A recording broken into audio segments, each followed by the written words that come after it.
कई साल पहले यूपी में एक छोटा सा लोकल रेडियो स्टेशन हुआ करता था। उस रेडियो स्टेशन के ऑफिस का लोकेशन हाल ही में बदला था।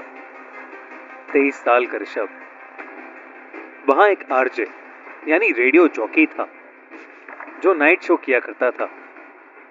ऋषभ का नाइट शो काफी मजेदार होता था, जिसमें वो लोगों को प्रैंक कॉल किया करता था और अपने लिसनर्स को बहुत एंटरटेन करता था। नया ऑफिस ऋषभ के घर से दूर था और इसीलिए जब उसे काम करते करते देर हो जाती थी तो वो कभी कभी रात में वहीं रुक जाता था।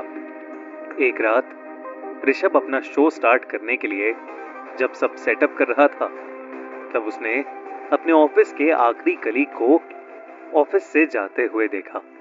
यूजुअली इतनी रात में ऋषभ और उस रेडियो स्टेशन के वॉचमैन के अलावा वहां कोई और नहीं होता था। ऋषभ ने रोज की तरह अपना शो शुरू किया और अलग अलग लोगों को प्रैंक कॉल्स करने लगा। वो लोगों को एंटरटेन करके खुद भी बहुत एंजॉय करता था, लेकिन उसे क्या पता था कि उसकी सारी खुशी डर में बदलने वाली है।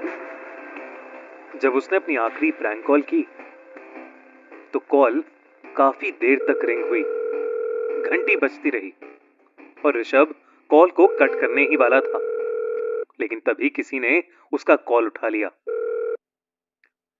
मिमिक्री करते हुए जैसे ही वो शुरू हुआ, उस कॉल पर बहुत अजीब सी एक आवाज सुनाई दी।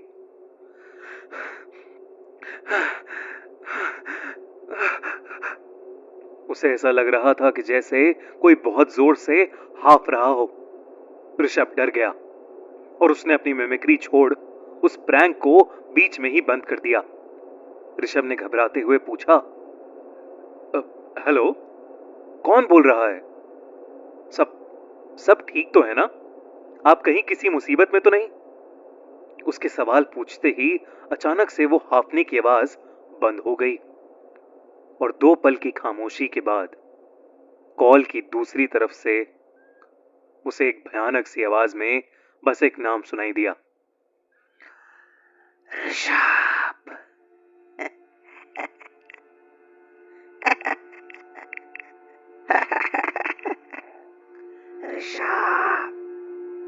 ऋषभ आरजे चालबाज के नाम से मशहूर था और उसका असली नाम कोई नहीं जानता था।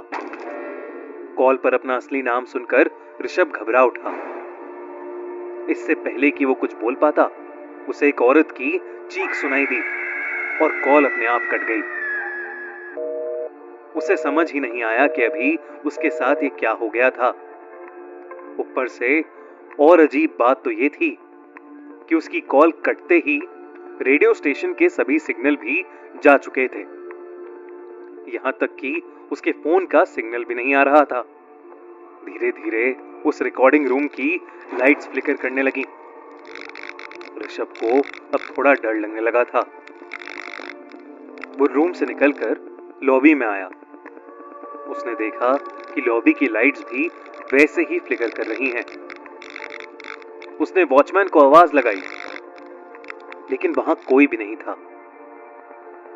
तभी अचानक लॉबी में पड़ी एक रिवॉल्विंग चेयर अपने आप ही स्लाइड होते हुए उसके पास आ गई। ये देखकर ऋषभ के होश उड़ गए और वो तेजी से वहां से भागकर मेन डोर की तरफ भागा, लेकिन ऑफिस का मेन डोर न जाने कैसे लॉक्ड पड़ा था। उसने फिर से चीख चीख के वॉचमैन को आवाज लगाई, मगर कोई उसकी मदद के लिए नहीं आया। तभी अचानक उसे पायल की छन छन सुनाई दी। गहरे सन्नाटे में उसे सिर्फ उस पायल की और एक औरत के धीरे धीरे हंसने की आवाज आ रही थी। तभी उस शीशे वाले दरवाजे में उसे एक भयानक डायन का साया दिखा। ऋषभ ये देखकर मानो अपनी जगह पर जम सा गया। सफेद साड़ी में अपने लंबे बिखरे बाल लिए वो औरत ठीक ऋषभ के पीछे खड़ी थी। उसके हाथ इतने लंबे थे और चेहरा इतना डरावना कि किसी के भी पसीने छूट जाएं।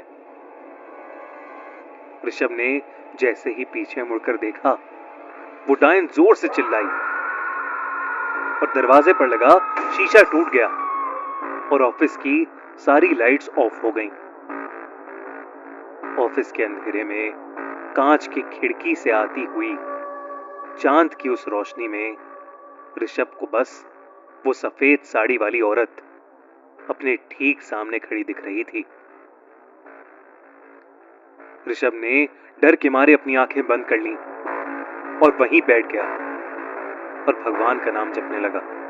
कुछ देर बाद मेन डोर बाहर से अनलॉक हुआ और वॉचमैन हड़बड़ी में अंदर आ गया। उसने देखा कि ऋषभ एक कोने में बैठा कपकपा रहा है। उसने ऋषभ को पुकारा, लेकिन ऋषभ उसे कुछ बोल ही नहीं रहा था। उसने जैसे ही ऋषभ के कंधे पर हाथ लगाया, ऋषभ ने अपना चेहरा ऊपर किया और उस वॉचमैन को देखकर जोर से चिल्लाया, तू अभी तक मैं यहाँ पर नहीं हूँ, चले जा यहाँ से, चले जा। ये चिल्लाते ही ऋषभ बेहोश होकर नीचे गिर गया। कुछ देर बाद जब उसे होश आया तो वो वॉचमैन उसके बगल में पानी का ग्लास लिए बैठा था। ऋषभ अब नॉर्मल था।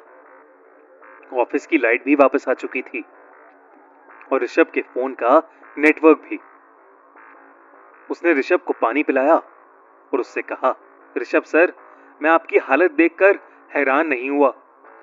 हमारे साथ भी कई रातों से कुछ अजीब चीजें हो रही हैं।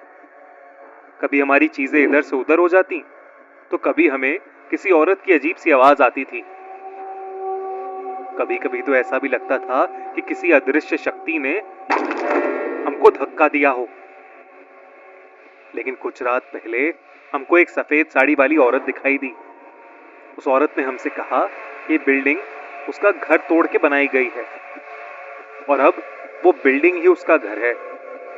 वो किसी भी और को यहां रहने नहीं देगी और उसने हमसे सबको ले जाने के लिए कहा। जब ये बात हमने मैनेजर साहब को बताई तो उन्होंने हमें डांट दिया। उन्होंने कहा कि अगर हमने ये बात किसी को भी बोली तो वो हमको नौकरी से निकाल देंगे। इसलिए हमने किसी को कुछ नहीं बोला। लेकिन जब आज आपके साथ ये सब हुआ तो हमसे आपको बताए बिना रहा नहीं गया। उस वॉचमैन का कहा सुनकर और ऐसी खौफनाक घटना से गुजरने के बाद ऋषभ बहुत ज्यादा घबरा गया। उस रात के बाद उसने अपनी नौकरी छोड़ दी और फिर कभी उस बिल्डिंग के पास भी नहीं भटका।